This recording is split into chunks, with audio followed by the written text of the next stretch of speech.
there are a handful of people who are universally lauded for their genius and their contributions to society. Whether it is Alexander Graham Bell's inventions, the theories of Pythagoras, or the literature of Dickens, it's undeniable that some people have changed the world with their work. Even so, some of them had their own bizarre and sometimes bloody ideas that can make us look at them just a bit differently. 10. Alexander Graham Bell hated sign language. Alexander Graham Bell's mother was deaf. This not only guided his own career as an inventor, but encouraged his father to develop visible speech, a method of using symbols to teach people to speak a language they had never heard. Bell didn't just promote, he traveled the country and campaigned against sign language.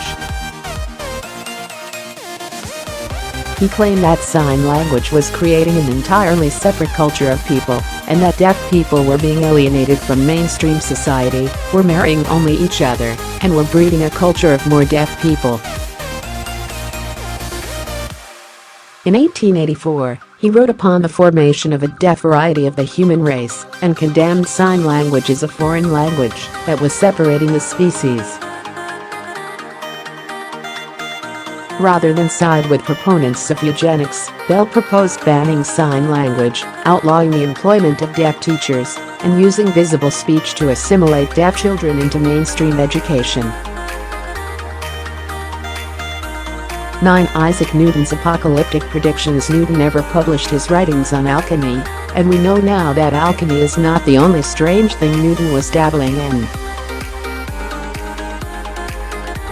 He was also busy trying to figure out when the world was going to end. Newton wrote around 4,500 pages of analysis on the Bible, which he believed held all the secrets of the world and all God's instructions to mankind. He concluded that the world was going to end in 2060. After the apocalypse, those left would be governed by saints who returned to mankind's realm. The saintly rule would last for 1,000 years, and Newton believed that he was destined to be. 8. Carl Linnaeus's mermaids. Carl Linnaeus was an 18th century botanist who developed a system of classification and taxonomy that we still use today. He saw similarities that allowed plants and animals to be grouped into categories, and he believed in a lot of mythical creatures that no one had ever seen. One creature classified in his Systema Naturae was the kraken, which he assigned the scientific name Microcosmos marinus.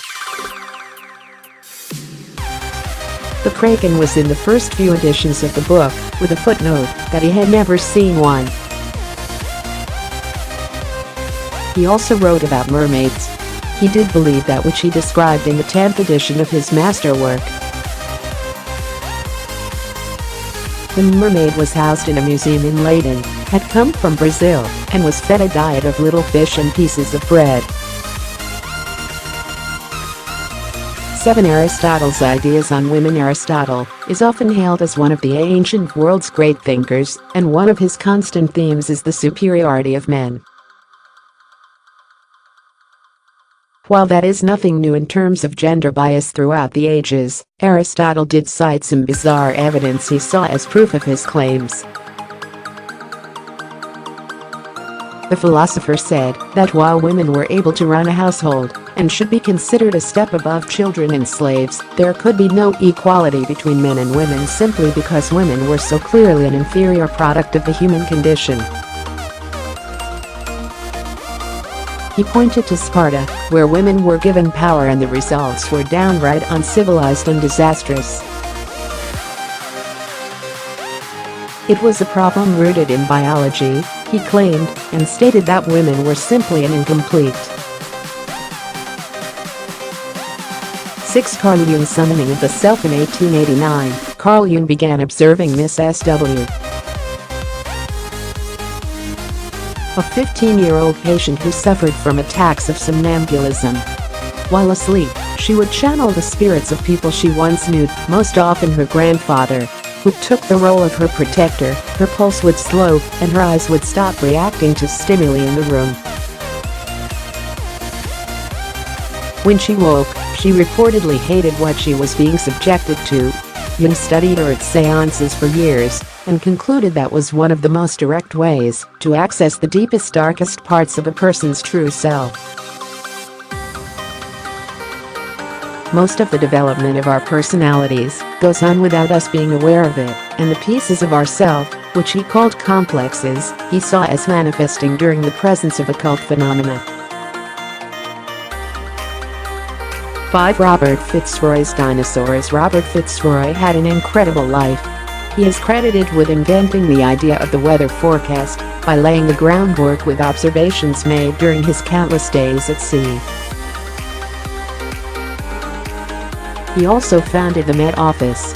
But between his floundering political career and the then bizarre claim that he could predict the weather, mounting criticism drove him to suicide.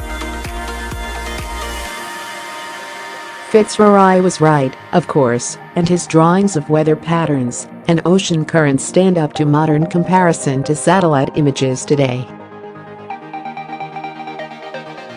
But not all of his ideas were so progressive.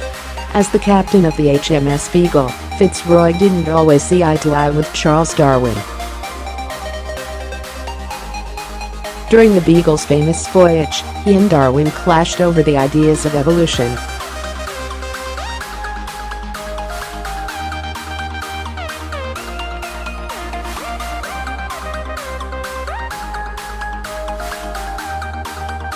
For Henry Ford, slavery. Henry Ford's fondness for Nazi Germany and Hitler has been well documented, but he was also involved in the use of slave labor. Journalist George S. Schuyler wrote extensively on Henry Ford's industrial plantation in the 1930s, exposing what Schuyler called a modern-day version of Uncle Tom's Cabin. It was constructed in Detroit and headed by Ford, but it was only in 2003 that a series of letters between Edsel Ford and Ford's French headquarters came to light. The letters suggest that the Fords knew just where Nazi Germany was getting their European labor pool, slaves pulled from concentration camps. When documents from the war were catalogued by historians working at Auschwitz, they found proof that Siemens, IG Farben, and the Ford Motor Company were using slave labor from the camps, and they had to it directly. 3. Tesla and eugenics. Nikola Tesla has enjoyed something of a revival lately, especially when compared to some of the horrible things Edison did to further his career. But Tesla championed his own bizarre beliefs.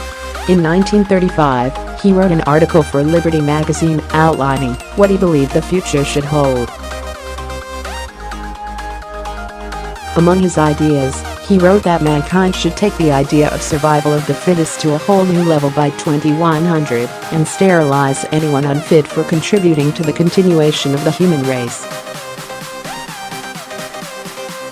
He said, certainly, no one who is not a desirable parent should be permitted to produce progeny. For him, that meant the of anyone deemed mentally ill or insane, and anyone who had been convicted of a crime. 2. Charles Dickens and his healing abilities. In the 1830s, Europe was gripped by the idea of mesmerism. The basic theory was that people who knew how to manipulate a person's magnetic or mesmeric fluid could impact their health, and Dickens swore that he had helped heal an injured friend by mesmerizing him. Dickens was friends with John Elliotson, a University College Hospital doctor who was eventually discredited due to his work and belief in mesmerism.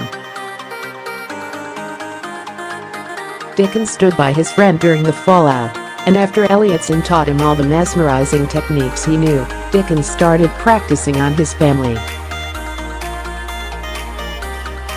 In 1845, Dickens spent time with Augusta de la Rue, trying to have headaches and general ill feelings. When family friend John Leech fell and sustained a head injury in 1849, Dickens rushed to his aid and later claimed to have helped him recover by mesmerizing him. One Pythagoras is called. Most of what we know about Pythagoras comes from the writings of others, and countless texts laud him as an expert in matters of the soul and transmigration. His teachings were so widely accepted that people followed his idea of the proper way to live for at least a century after his death, circa 495 BC. The Pythagorean way of life included a strict rule that forbid burying anyone in wool cloth. Aristotle wrote that disciples of Pythagoras refused to eat sea anemones, rams, oxen, or the heart or womb of any animal, because these animals might have contained beings were forbidden too, because the soul supposedly traveled through beings into another living creature to be reborn. The Pythagorean religion also had rules against breaking bread, putting on a left shoe first, traveling by public roads, picking up something that had fallen, looking into a mirror that sat beside a light, and stepping over a crossbar. To become a Pythagorean, some writings say that a candidate had to spend 5 years in silence. After having a number of odd jobs from shed painter to grave digger, Deborah loves writing about the things no history class will teach. She spends much of her time distracted by her 2 cattle dogs. Read more.